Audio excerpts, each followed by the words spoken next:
a lot of confusion. As a matter of fact, there's been a number of shootings. Another major problem among ourselves is that we were not taught to have trust and confidence in each other. See? We were always taught to believe that our own brothers were out to get us in one way or another. There was no communication link. I've been taught to respect the white man. But now, a black brother that I was arguing with, I don't know anything about showing him any respect or fear. I was taught to fear the white. So if I would eliminate him or cut his throat or shoot him or what have you, it's just like crushing a roach, man. Well, he don't amount to nothing. This is the worst kind of cat in the world. He's a black cat. He's a gang member. So if I rip him off, then it don't mean nothing. It's just another cat that the white folks don't have to kill. What I'm saying, man, the things that we're doing to each other, we can't have it no more. We still run around here bickering and humbugging with each other. Brothers that's out here dusting and misusing each other, talking about killing and running to get their pistols. We can't have it no more. The little things that we killing each other for right now today wouldn't amount to a grain of salt. We can't have it no more. How do you stop the killings? You stop the killings by giving people an investment in their community, by making the people here know that they are a part of each other, that by destroying each other, they're not going to solve their problem. We're dealing in two worlds, one black and one white, or one poor, the have and the have-nots. The people over here want their piece of the pie. What they got was hell. Vicious slums where people exploited each other to survive. If we really look at things for what it's really worth, our problem is really not among ourselves. Our problem is really not among ourselves. Because the things that we argue and fuss and fight over, it's not coming from us, it's coming from environment. The brother is not his problem. The brother is not his problem. His problem comes from someplace else.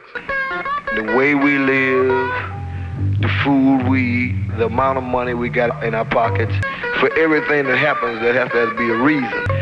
If none of this is suitable, then we're gonna leave home with an attitude. People started waking up. We had common enemies, but we didn't know who they was.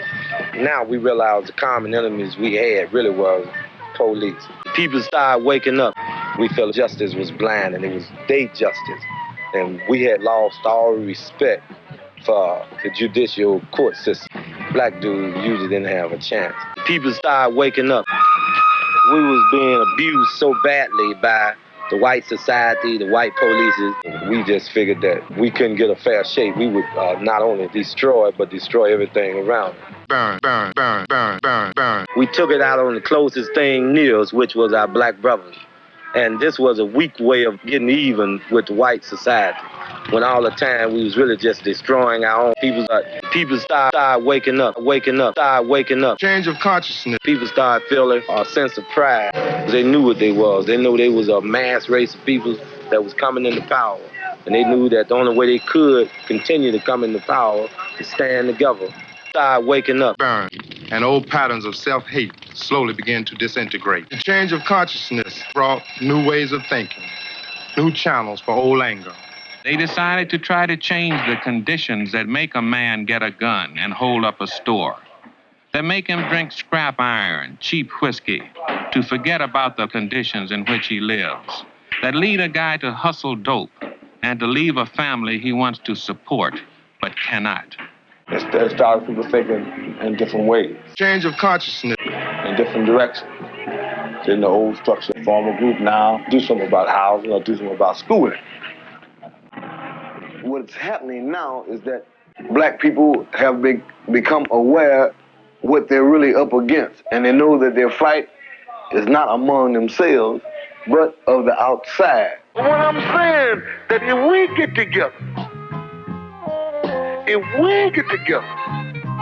and say something, somebody gonna listen. And the rage black people had inflicted on each other began to turn outward towards a system that had robbed them of self-respect. You know, they give misinformation to protect their game.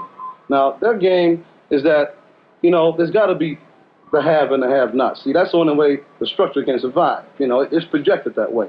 Now, when people over here start getting money in their pocket and have time to think about housing, voting, all these other things that make this world go round, or makes this country function, then we're a potential threat to him. You understand what I mean? We can become a power structure that he may not be able to deal with. We got too much going for ourselves. You know, we realize this because we are beginning to look at things just like the politician does. Anger is unanimous. Is unanimous. Unanimous. Anger is unanimous. Only tactics differ. Some call for all-out revolution.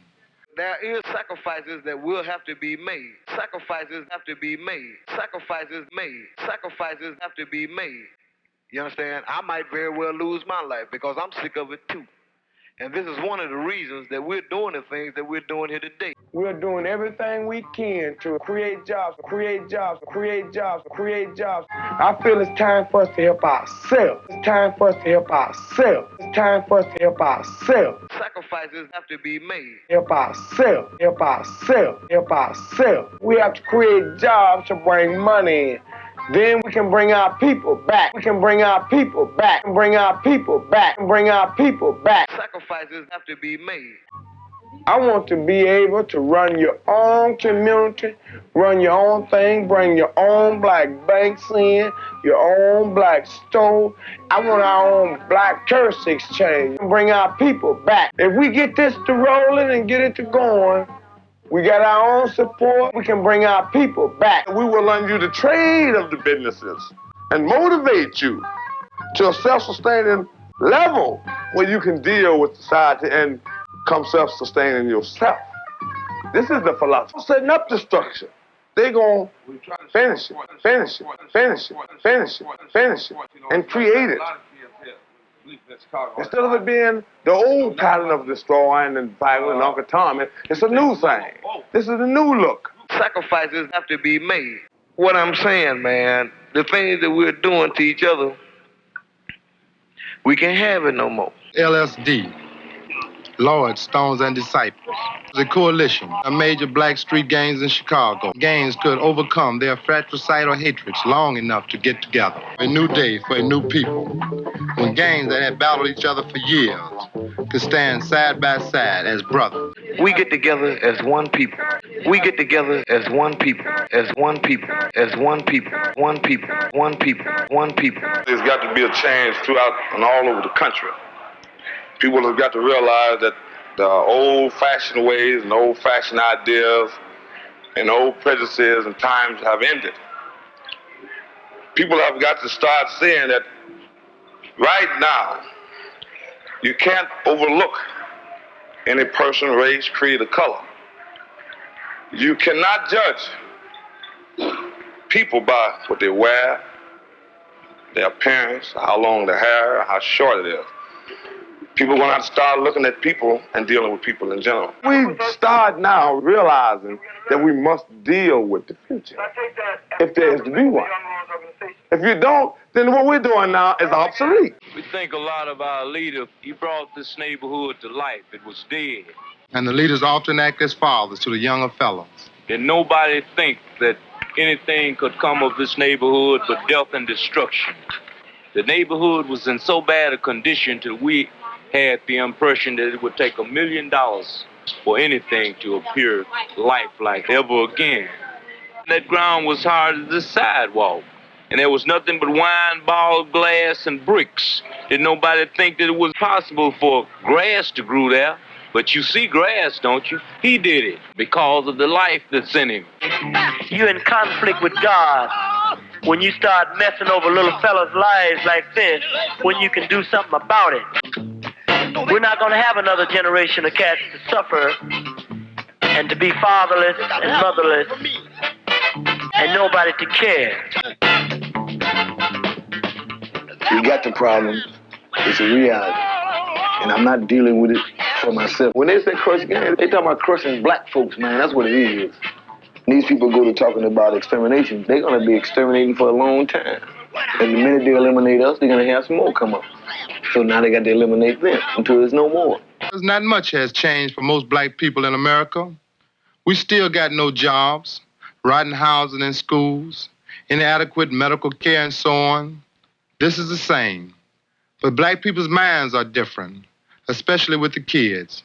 They're coming up proud to be black, with a sense of self-respect and the demand for justice right off.